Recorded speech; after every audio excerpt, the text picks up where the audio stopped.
आपने भी सुना और देखा होगा कि आज से कुछ सालों पहले जब भी कोई महिला गर्भवती होती थी तो सबसे पहले उसके गर्भ की जांच कराई जाती थी। पता लगाया जाता था कि उसके गर्भ में पलने वाला बच्चा लड़का है या लड़की। अगर वो लड़का है तो उसको जीवन दान दिया जाता था और अगर वो लड़की है तो 50% से ज़्यादा ऐसी लड़कियां कोख में ही मरवा दी जाती थीं। और उसके पीछे सीधा मकसद था कि लोग लड़की को बोझ समझते थे। लोग समझते थे कि अगर वो लड़की को जीवन दान देंगे तो उन्हें उसका पालन पोषण करना पड़ेगा, उसकी शादी करनी पड़ेगी और उसके लिए उनको अच्छे से लड़के को खोजना पड़ेगा और इतनी सारी मेहनत करनी पड़ेगी। और अगर लड़का जन्म लेगा तो वंश को वो आगे ले जाएगा, वो जो भी अच्छे काम करेगा उससे परिवार का नाम रोशन होगा। इसी वजह से लोग लड़की को कोख में ही मरवा देते थे।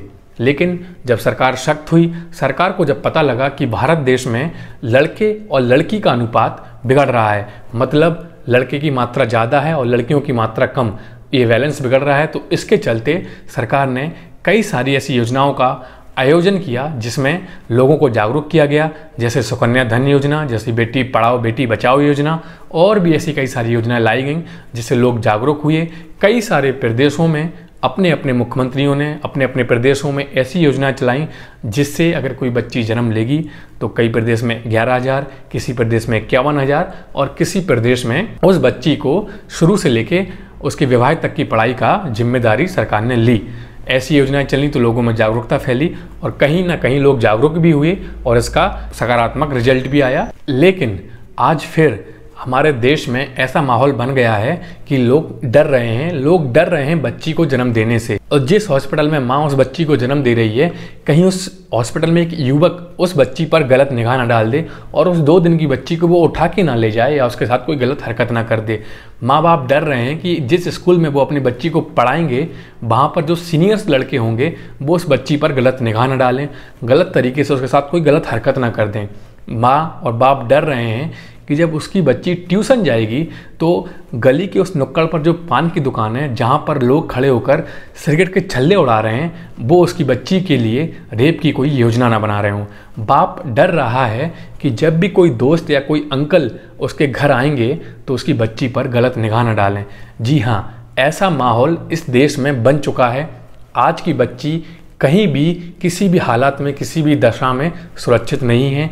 आप किसी न किसी तरीके से न्यूज़ पे या मेन स्ट्रीम मीडिया पे या सोशल मीडिया पे कहीं ना कहीं देख सकते हैं, रोज़ आपको 10 से 15 ऐसी खबरें रेप की मिल जाएंगी जो छोटी बच्ची से लेके एक अधेड़ युवती तक घटित होती है। तो ऐसी ही एक घटना पिछले दिनों तमिलनाडु के एक पोलाची शहर में घटित हुई, जहाँ पर 4 युवकों ने मिलकर एक 19 साल की लड़की के साथ गैंग रेप किया। और इस घटना की जानकारी आपने अभी तक किसी भी मीडिया में विस्तार से नहीं देखी होगी। अगर आपने देखी होगी तो एक हेडलाइन जो इस घटना से रिलेटेड हेडलाइन के तौर पर दिखाई जा रही होगी, लेकिन इस वीडियो में मैं उस घटना को आपके पूरे विस्तार के साथ बताऊंगा। मैं समझता हूं कि ये न्यूज़ आप तक जरूर पहुंचनी चाहिए। तो अगर आप इस वीडियो में इंटरेस्टेड हैं तो इस वीडियो को लास्ट तक देखिए। मैं हूँ पंकज और आप देख रहे हैं इंडिया न्यूज़। तो चलिए शुरू करते हैं।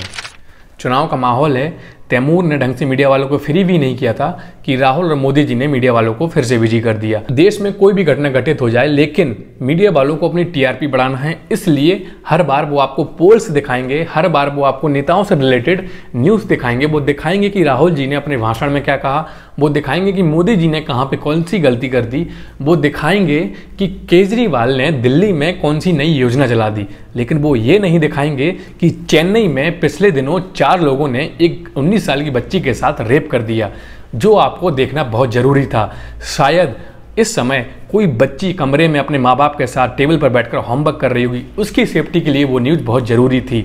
जो बच्ची शायद माँ के साथ किचन में बैठ के भोजन तैयार करवा रही होगी, उसके लिए वो न्यूज़ बहुत ज़रूरी थी, क्योंकि अवेयरनेस ज़रूरी है।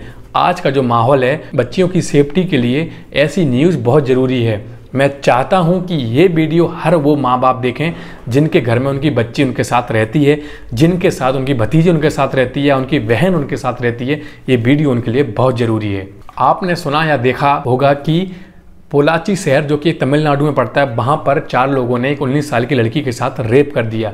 और इस घटना के खुलासा के बाद पता लगा कि ये पहली घटना नहीं है जो उन चारों ने मिलकर की, और एक केवल 4 लोग नहीं, इनका पूरा एक नेटवर्क है। इस नेटवर्क में बड़े बड़े पॉलिटिशियन इनके साथ शामिल हैं, बड़े बड़े पदाधिकारी जो बड़े बड़े पदों पर बैठे हैं इनके साथ शामिल हैं। और यह काम एक बिजनेस के तौर पर चलाया जाता है। इस घटना के बारे में हर एक सवाल, हर एक मुद्दा इस वीडियो में उठाया जाएगा। सबसे पहले जो सबसे बड़ा सवाल जो खड़ा होता है वो यह है कि क्या है पोलाची शहर की घटना और किस तरह से लोगों ने इसको अंजाम दिया और कितने लोग इस घटना में शामिल थे। तो देखिए, पोलाची शहर में जो घटना घटित हुई उस घटना में 4 लोग शामिल थे, लेकिन इन 4 लोगों के अलावा भी कई सारे लोग इस नेटवर्क में शामिल हैं जो ऐसी ही सेम घटनाओं को अंजाम दे चुके हैं। जब यह घटना पुलिस की संज्ञान में आई, जब उस 19 साल की लड़की ने पुलिस में FIR लिखाई और पुलिस ने इसकी जांच की, छानबीन की, तो पुलिस को पता लगा कि यह एक पूरा नेटवर्क है जिस नेटवर्क में लगभग 20 से ज़्यादा लोग शामिल हैं और 20 से ज़्यादा लोगों में कई बड़े पॉलिटिशियन, कई बड़े पदाधिकारी, इनके लिंक इस नेटवर्क से हैं। बड़ा सवाल जो खड़ा होता है कि कैसे लड़कियां इन लड़कों के चक्कर में फंस जाती थी। तो देखिए, ये लड़के क्या करते थे, ये लड़के लग्जरी कारों का उपयोग करते थे, महंगे कपड़े पहनते थे, महंगे मोबाइल्स फ़ोन यूज़ करते थे, ब्रांडेड वॉचेस पहनते थे और फेसबुक के थ्रू, सोशल साइट्स के थ्रू लड़कियों से बात करते थे और उन लड़कियों को एकांत में बुलाकर उनके साथ गलत हरकत करते थे और उस हरकत को मोबाइल में कैद करके उन्हें ब्लैकमेल करते थे। और यहाँ से शुरू होता था उनका लड़कियों के द्वारा पैसा ऐंठने का धंधा। और इसलिए इस पूरे रैकेट को, पूरे नेटवर्क को ये बिजनेस के तौर पर चला रहे थे। ये भोली भाली लड़कियों को फंसाते थे, फिर उनसे ब्लैकमेल करके पैसे वसूलते थे। अब सवाल पैदा होता है कि क्यों ये आज तक नहीं पकड़े गए। पुलिस की जानकारी के अनुसार अभी तक लगभग 2 दर्जन से ज़्यादा लड़कियां, युवतियां इस नेटवर्क में फंस चुकी हैं। इस तरह के कांड में वो शामिल हो चुकी हैं और कई सारी लड़कियों ने सुसाइड कमिट किया हुआ है इन्हीं सब वजहों से। तो अगर इतनी सारी घटनाएं इस प्रदेश में घटित हो चुकी हैं तो क्यों ये लड़के अभी तक नहीं पकड़े गए, क्यों इस नेटवर्क का खुलासा नहीं हुआ। तो सोचिए और समझिए इन घटनाओं की किस तरह से प्लानिंग की जाती थी, किस तरह से प्रेशर और दबाव बनाया जाता था लड़कियों पर। देखिए, सबसे पहले लड़कियों को बुलाते थे, उनकी वीडियोज़ और फोटोज़ निकालते थे और जब वीडियोज़ और फोटोज़ बन के तैयार हो जाती थी तो ये लड़कियों से बोलते थे कि अगर तुमने पुलिस में या किसी भी रिश्तेदार को हमारे बारे में बताया तो ये वीडियोज़ और ये फुटेज हम इंटरनेट पर लीक कर देंगे। इसी वजह से लड़की डरती थी। लड़की को लगता था कि अगर ऐसा हुआ तो उसकी बदनामी होगी और शायद लोग या घर वाले उसको घर से निकाल देंगे, लोग उसे पसंद नहीं करेंगे। इसी वजह से लड़की या तो सुसाइड कर लेती थी या तो फिर वो हमेशा के लिए चुप रहती थी। तो यही सबसे बड़ा रीज़न है जिससे ये लोग अभी तक अपने इस रैकेट को, अपने इस नेटवर्क को चला रहे थे। वैसे तो ये भारत देश की पहली घटना नहीं है, इससे पहले भी कई बड़े केस हम देख चुके हैं जिनकी चीख विदेशों तक पहुंची है। निर्भया केस को अगर हम उठा लें तो निर्भया केस में भी ऐसा ही हुआ था। हम और आप कहीं चौराहे पर मोमबत्ती लेकर खड़े थे, लेकिन उसके बाद क्या हुआ ये हम भी जानते हैं और आप भी जानते हैं कि आरोपियों को लगभग 5 साल तक बैठाकर खिलाया गया और जिसमें से जो आरोपी बाहर आए जेल के, जो नाबालिग थे, उन्हें सिलाई मशीन दी गई आम आदमी पार्टी द्वारा और एज अ रोजगार, मतलब कि वो रोजगार करेंगे, अपनी ज़िंदगी फिर से शुरू करेंगे। मुझे कहीं नहीं लगता ये बिल्कुल सही है। मुझे लगता है कि उन्हें फिर से जेल में डालना चाहिए, उन्हें फिर से लोगों को बताना चाहिए कि देखिए, अगर आप ऐसी घटना घटित करेंगे, चाहे आप बालिग हों या नाबालिग हों, अगर आपने रेप किया है तो आपको इतनी सोच है कि आप जो कर रहे हैं वो सही है या गलत है। अगर आप ऐसा कुछ करते हैं तो उसकी सज़ा सिर्फ और सिर्फ मौत है या उम्र कैद है। अगर हम रिपोर्ट्स की माने तो भारत के अंदर 22 मिनट में 1 रेप होता है। मतलब अगर हम कम से कम भी कैलकुलेट करें तो कम से कम 50 रेप डेली इस भारत में होते हैं। 2012 की रिपोर्ट के अनुसार 24,923 की रेप की घटनाएं इस भारत में घटित हुई। और सबसे बड़ी और सबसे घिनौनी बात अगर मैं आपको बताता हूं कि उस 24,923 में 24,470 ऐसे रेप थे जो कि परिवार वालों या रिश्तेदार या फिर दोस्त के द्वारा घटित किए गए। मतलब इनके दोषी परिवार में से ही या दोस्ती में से ही या रिश्तेदारों में से ही कोई पाया गया। तो आप सोच सकते हैं कि आप किस माहौल में जी रहे हैं, आपकी बच्ची किस माहौल में जी रही है, आपकी बच्ची किस माहौल में बड़ी हो रही है। आप किससे अपनी बच्ची को बचाओगे, चाचा से, मामा से, दोस्त से या फिर अंकल से।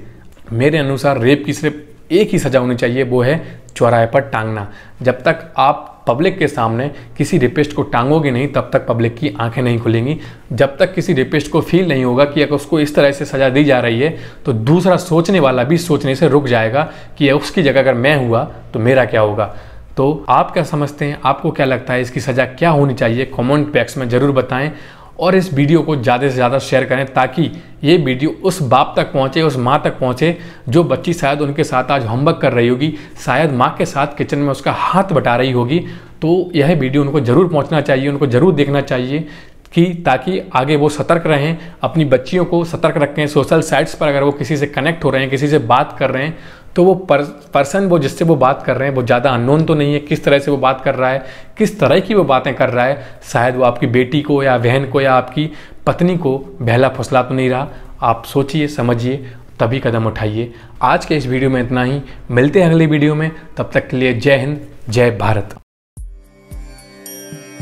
वंदे मातरम, वंदे मातरम, सुजला सुफला मलयज शीतला।